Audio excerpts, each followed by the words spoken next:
કે કહેવાય કે અંગ્રેજ અધિકારીનું રાજ હાલે છે અને વગડિયાના સીમાડે મારી મેલડી બેઠી છે હો.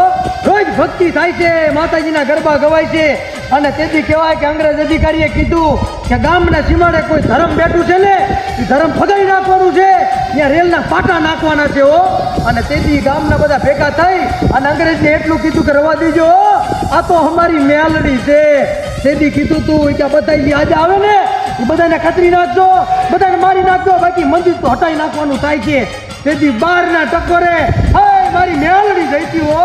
કાંઈ અંગ્રેજ હું તો શોકે જાગે, તારા સોપડા ખોલ, તારા સોપડે જો હું મેલડી આવું અને તારા પાટા જો ફગાઈ ન નાખું ને તો હું વગડિયા વાળી મેલડી મટી જાઉં હો.